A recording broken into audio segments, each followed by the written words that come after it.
All right, ladies and gentlemen, it's time for XCOM 2 War of the Chosen. It's finally here. I'm so excited. You have no idea. I am extremely amped for this shit. As soon as this got announced at E3, I was basically just waiting for the pre-order to drop so that I could buy this shit because it is fucking dope. So, what is War of the Chosen? What is XCOM 2? Well, XCOM 2 is the sequel to XCOM Enemy Unknown, which is a soft reboot of a franchise of tactical turn-based strategy games that started in like the early 90s with XCOM UFO Defense, or Enemy Unknown as it was marketed in Europe, if I remember correctly. XCOM 2 War of the Chosen is the expansion to XCOM 2. And it added a ton of shit. Like, seriously, it doubled the size of the fucking game. It was a 30 gigabyte download. It was ridiculous. So, what difficulty am I playing on? I'm playing on Commander for now. We'll see how that goes. It might not go that well. We're not going to get into the advanced options right now. I'm reducing the beginner voiceover because I'm not a beginner, and I'll show subtitles because I might talk over some of the cutscenes and other stuff. And we're going to enable Iron Man because fuck save scumming. We're going hardcore, bitches. And yeah. So we're just going to continue with that. Accessing the feed now. We're in. But I don't know for how long. You seeing this? Way too much security, even for Advent. That's no ordinary gene therapy clinic. They were telling the truth. Or they're leading us into a trap. A really obvious trap. We'd need an army to march in there right now. I've got a better idea. Outrider, this is Central. Go.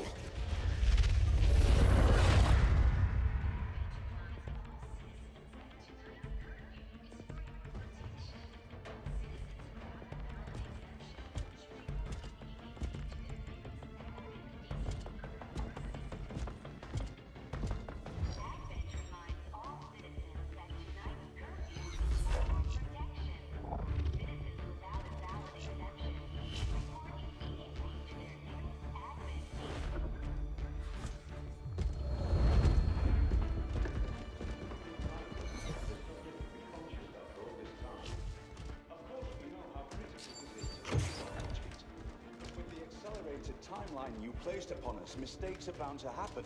It wasn't our fault. Please. There's no need for any of this. I will do what you ask of me. I just need additional time. Did you say something? You're one of those? You must understand, I had no choice. Outrider, report.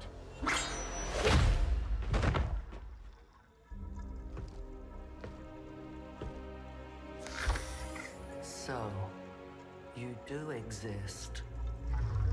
Outrider to Avenger, I have visual confirmation. Are you sure? Reapers are always sure. I'll take your word for it. Cover your tracks and get the hell out of there. They can't know we were here. Yet. Understood. Now the real war begins.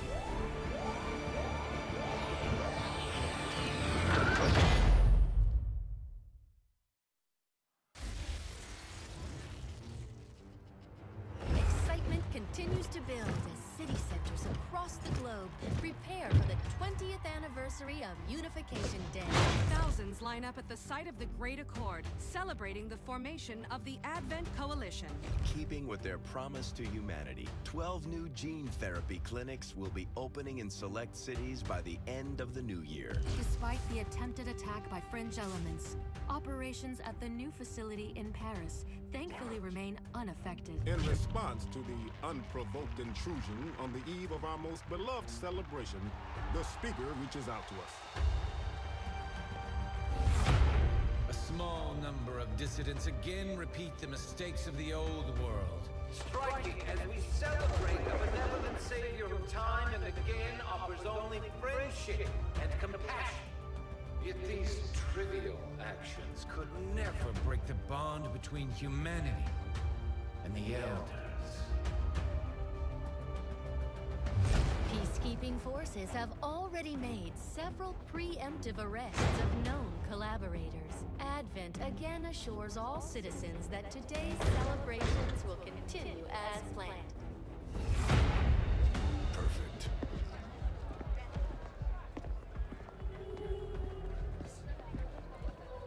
The Advent administration reminds you to report all suspicious activity to your nearest peacekeeper. Only together can we build a better tomorrow. Approaching position. You were right. They've definitely got their hands full today. Stay focused. Prep gate crasher. 60 seconds.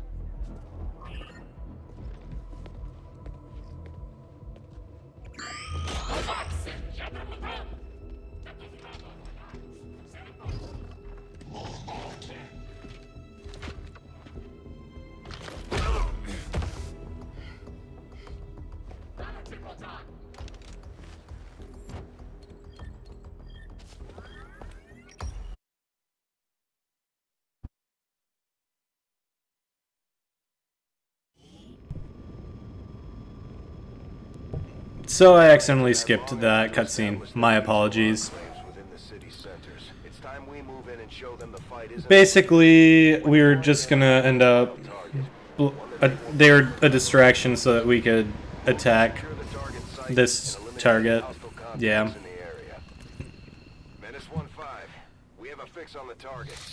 So, let me explain to some of you what just happened. Okay. Well, not just what happened, but the context of what just happened. So this takes place 20 years after Enemy Unknown. And the idea being that during Enemy Unknown, there's a mission where you have to defend your base against alien attack. In Enemy Unknown, you succeed. Or, you know, the game is over. But in this instance, you didn't. You failed. And Xcom lost, the world was taken over by the aliens, and now you're part of a resistance group that is made up of mostly formerly Xcom people, and you're working with other resistance groups around the world to bring down the Elders, which are the leaders of the aliens. The aliens worship the Elders like gods. And so, to show the world we are serious, we are going to blow up a monument, because there's nothing like showing the world you're serious via domestic terrorism. Here we go. So, first things first, we're going to do a little recon here. So we're in concealment. These guys make up the bulk of the Advent forces we've dealt with. They're disciplined and well-equipped, but their obedience makes them... How does this mechanic work, you might ask? Well, concealment works very simply. Some missions you start concealed. And that's the little hood next to the health bar shows concealment. It means that as long as I don't step on any of these red squares or go through any of them during my movements, and a couple other conditions, they won't know I'm here, which means I can set up without them knowing about it beforehand. Very important to maintain concealment as long as you possibly can. So that's what we're doing. We're being very careful because we have a blue move and an orange move. If you move your blue move, you can do actions like reload, throw grenades, shoot, whatever. But if you do an orange move, that uses up all your actions. So I use this person to kind of recon the area because civilians can also give away your position. You can see the civilian right here has a detection radius. If I walk into that, I'll get detected, and I don't want that. So what are we trying to do here? Well, we just got to kill all the enemies and then plant basically a explosive charge on the statue.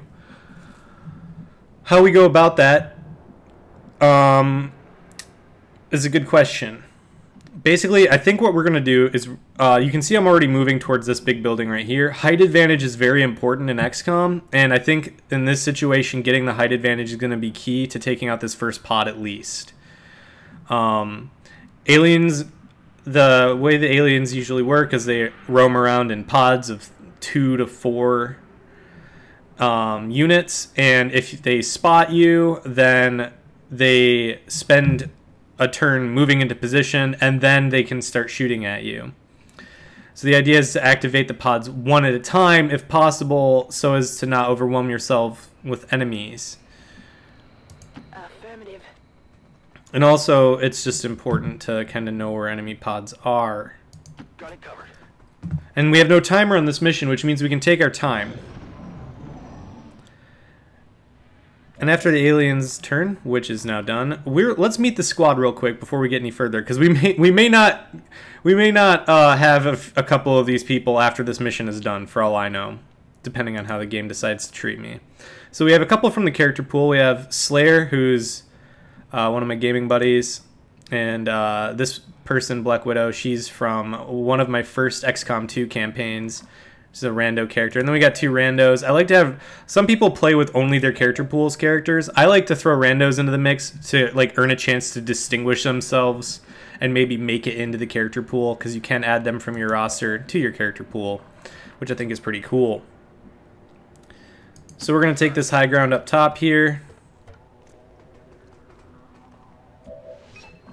And we have view of the objective and the first pod. Now we have to be careful, because I know there's 2 pods. In Commander difficulty, there's 2 pods on this mission. There's this pod of just regular grunts, and then there's another pod roaming around somewhere, I think over here, that has an officer and 2 grunts. And the officer is a pain in the ass. I do not want the officer coming after me.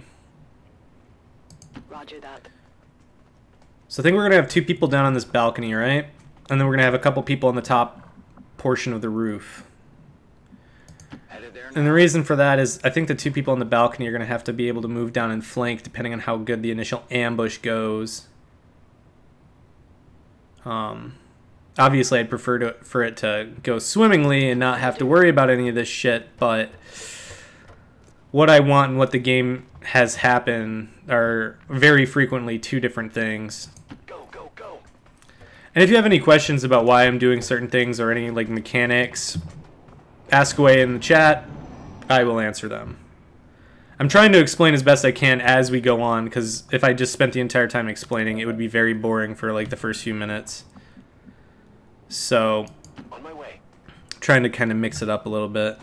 Alright, so now we got our 2 in position for the initial ambush.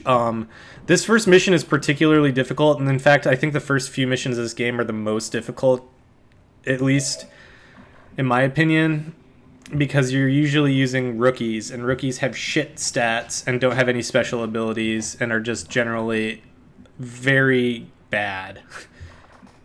I need to see if I can arc a grenade far enough to hit all 3 of them, and it looks like I might be able to.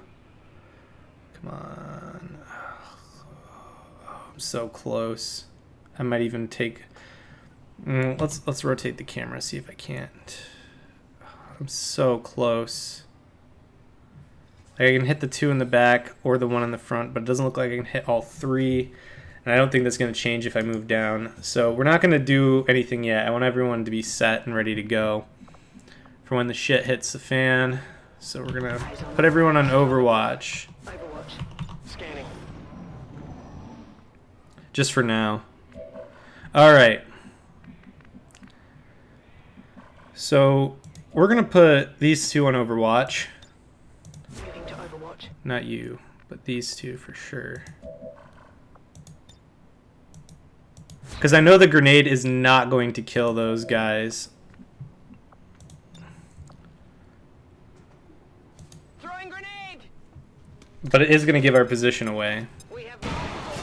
Oh, it killed both of them! Holy shit! I got an excellent damage roll on that. That usually never happens. I am... Oh, man. Look at that. That is how you do an ambush. That is textbook ambush right there. And it worked beautifully. This is a good crew. I like this crew.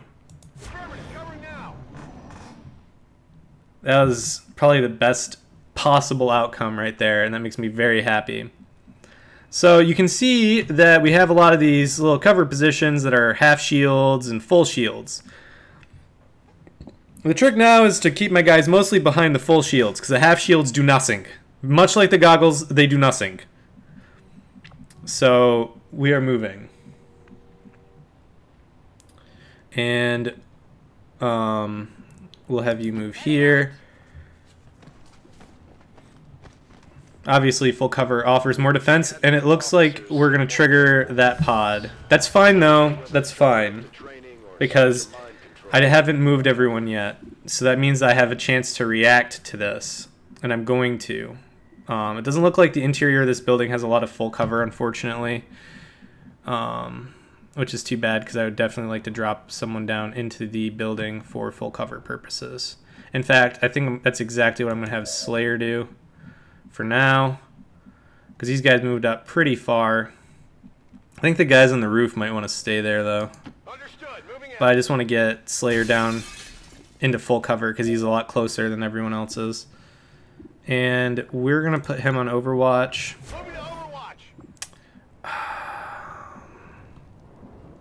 See, there's no real fallback position for her, because she's kind of stuck out in the open here. So she's either going to have to start taking shots, or I think we are going to have her take a shot. 50%er at this Advent Trooper here. Ah, missed. Flipped a coin. Didn't land the way I wanted it to. These guys don't see any of the enemies yet. That's not good. That means the enemy doesn't have line of fire on them yet either. So we're going to put them on Overwatch for now. See how this plays out. I think they're going to try and flank our rookie down there.